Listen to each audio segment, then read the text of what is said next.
présidentielle tchadienne, dont c'est le dernier jour de campagne ce samedi, avant le scrutin qui est prévu ce lundi 6 mai.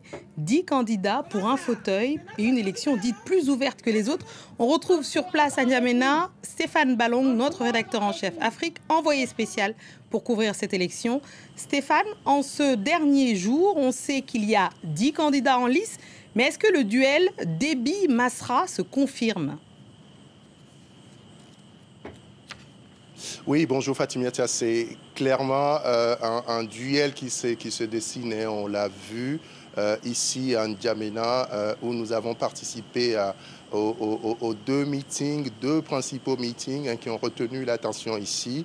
Le meeting du président qui assure la transition depuis avril 2021, Mahamat Idriss Déby Itno, qui se tenait place de la nation. Il y avait de l'affluence, il y avait depuis hier soir déjà, quand on est arrivé à N'Djamena, on est passé par là, on a vu les préparatifs, on a vu la place être décorée aux couleurs de la coalition qui porte la candidature de Midi, comme on l'appelle ici, aux initiales du président sortant.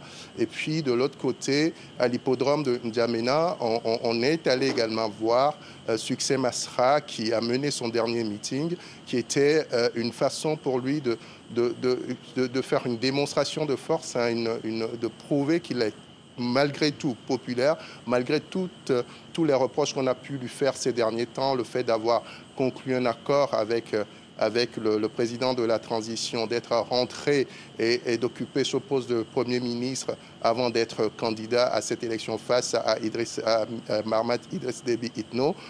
Tout cela lui avait été reproché et on a vu auprès de Succès Masra lui-même et aussi de ses partisans qui avaient cette envie de montrer qu'on est encore populaire, qu'on reste une force d'opposition et qu'on est de vrais concurrents du président de la transition. Et de part et d'autre, on revendique, on clame avec force qu'on va passer au premier tour. D'ailleurs, ces derniers jours, on a vu de part et d'autre le ton monter du côté des transformateurs pour montrer qu'on reste une force de l'opposition. Et de l'autre côté, on essaie de montrer une certaine assurance en disant qu'on est la force qui s'impose, la force qui s'appuie sur le parti traditionnel MPS d'Idriss Déby Itno, mais qui a été rallié par d'autres partis. On parle de 200 partis alliés, dont celui de l'ancien opposant d'Idriss Déby Itno, Saleh Kebzabo, qui, avant Succès Masra, a été Premier ministre